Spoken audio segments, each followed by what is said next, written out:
Hello students, कक्षा 10 के सामाजिक विज्ञान विषय की ऑनलाइन क्लासेज में आपका स्वागत है।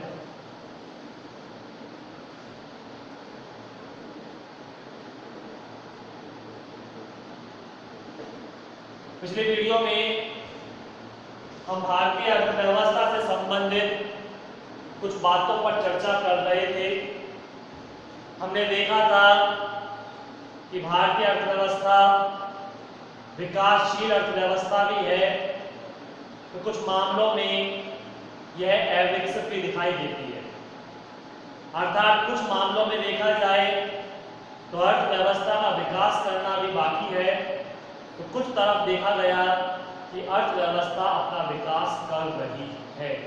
तो ऐसी कुछ बातें हमारे सामने आई। लेकिन वर्तमान समय को अगर देखा जाए तो भारत सरकार भारतीय अर्थव्यवस्था को विकसित करने के काफी प्रयास कर रही है, और ये प्रयास आज से नहीं, ये प्रयास आजादी के समय से ही शुरू हो गए थे। और आजादी के समय से ही भारत सरकार ने कुछ तत्वों को अपनाया, कुछ नियमों को अपनाया, जिसके कारण भारतीय अर्थव्यवस्था, भारतीय उद्योग और भारतीय उपभोक्ता तीनों को ही लाभ पहुंचा। तो आज हम उन्हीं आर्थिक सुधारों के बारे में चर्चा करेंगे कि भारत सरकार ने देश की अर्थव्यवस्था को सुधारने के लिए आखिर कौन से प्रयास किए। ध्यान दें, जब टॉपिक की शुरुआत हुई थी, हमारा लेसन स्टार्ट हुआ था, तो मैंने कुछ शब्दों को आपको समझाया। उन शब्दों में एक शब्द था व्यापार अवरोधक। जरा जाने इसके बारे में क्या है।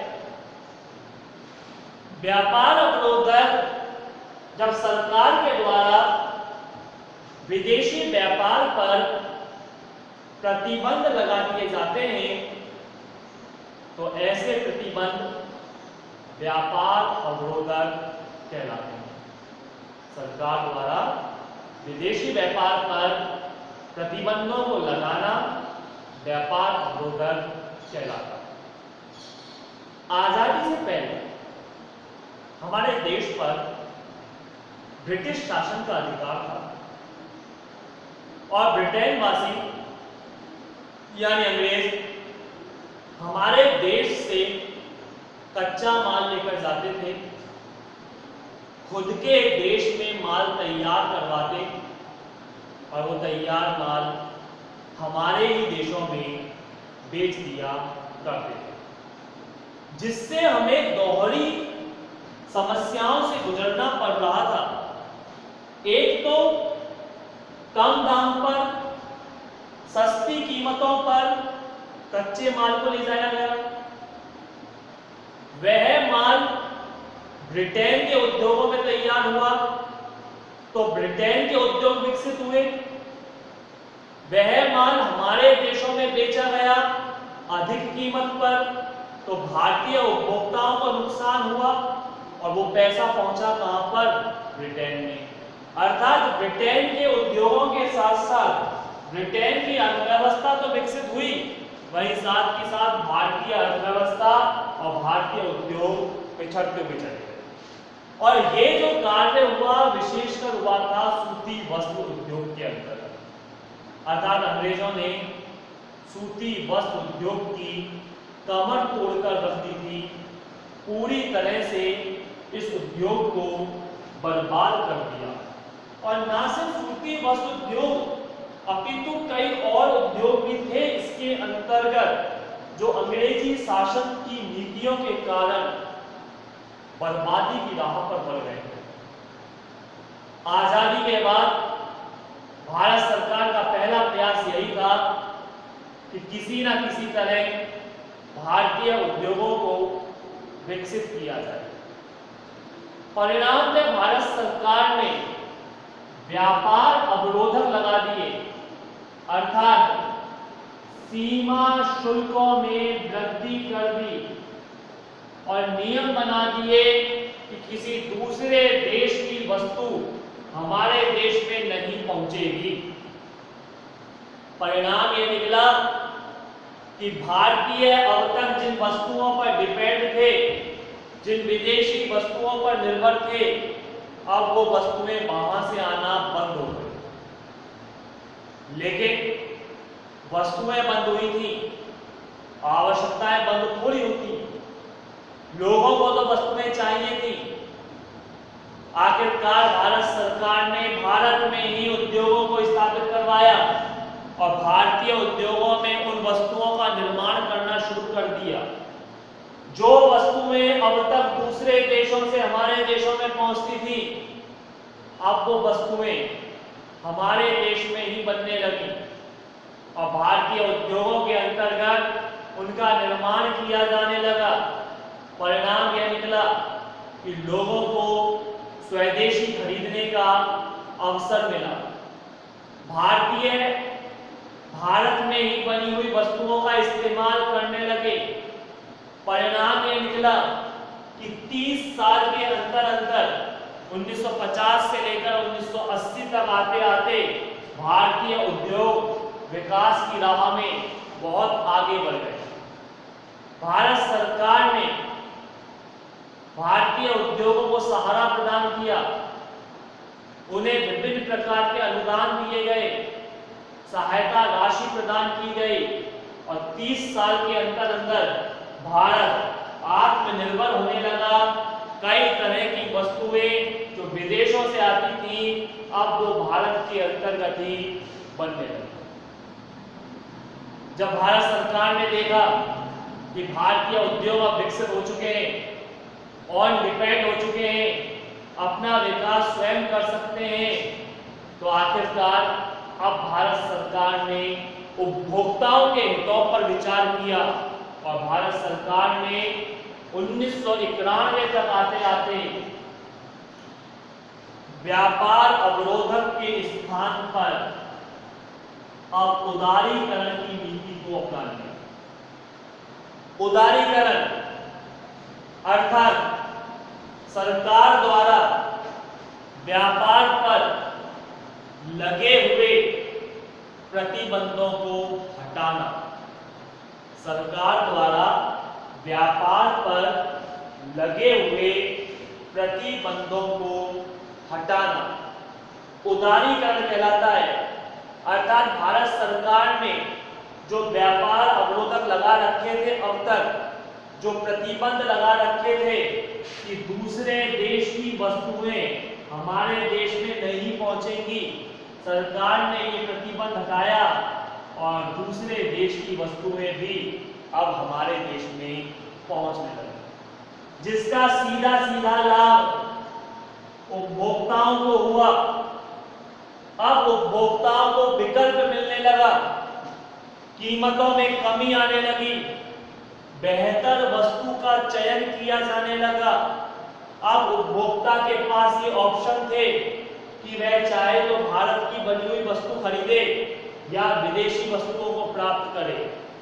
वे चाहे तो सस्ती वस्तु खरीदे और वे चाहे तो महंगी वस्तु खरीदे। उपभोक्ता चाहे तो उत्तम गुणवत्ता वाली या उपभोक्ता चाहे तो घटिया गुणवत्ता वाली वस्तु खरीदे।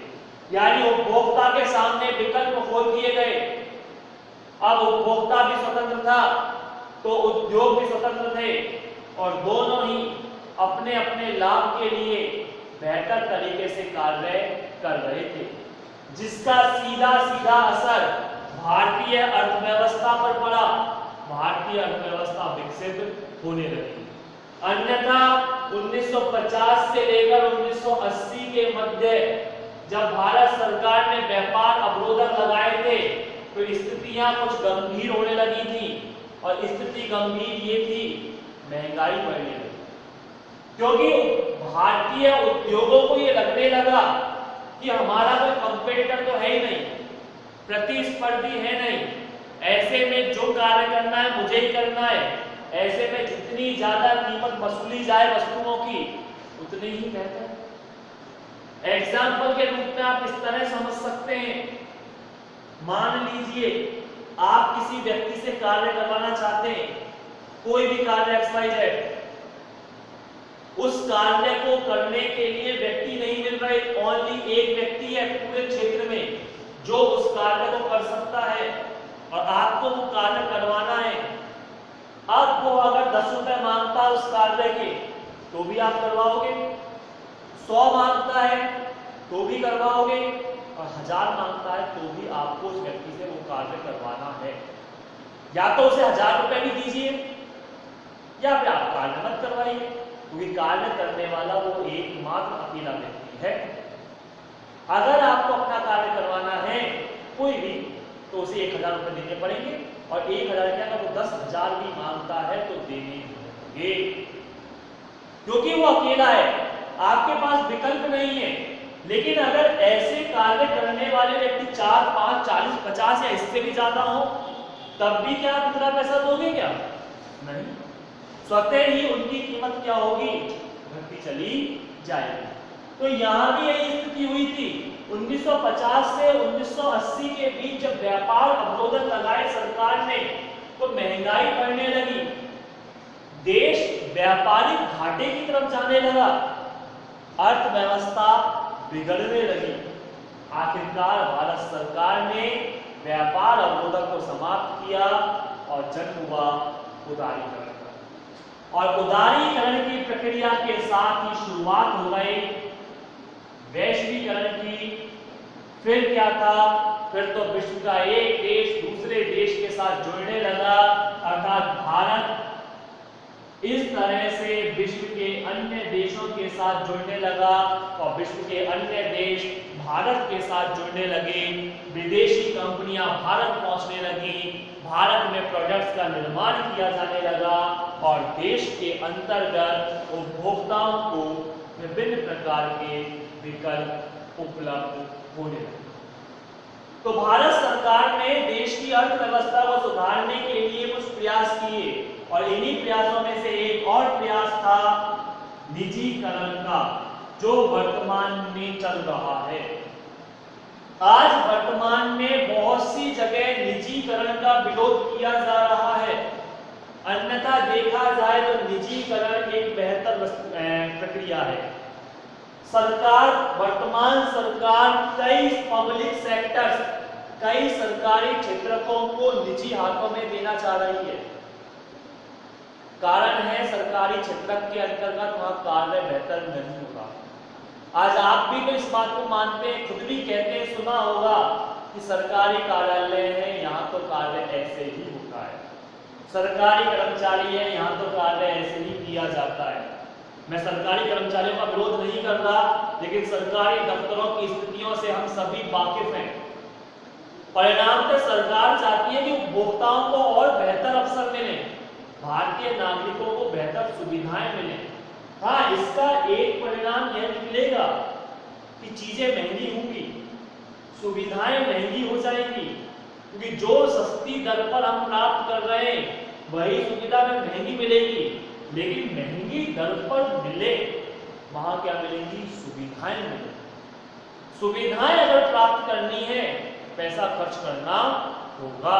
तो ऐसी स्थिति में आज वर्तमान सरकार कई पब्लिक सेक्टर्स को निजीकरण के दायरे में ला रही है। एयरपोर्ट, कई एयरपोर्ट सरकार ने निजी कंपनियों के हाथों में दे दिए।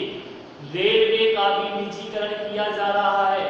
कुछ समय पश्चात शिक्षा का भी संभवतः निजीकरण होगा। ये सरकारी प्रयास है और ये प्रयास कोई आज के प्रयास नहीं, ये प्रयास तो 1991 से ही शुरू कर दिए गए थे। तो कहने का आशय, भारत सरकार देश की अर्थव्यवस्था को सुधारने के काफी प्रयास है।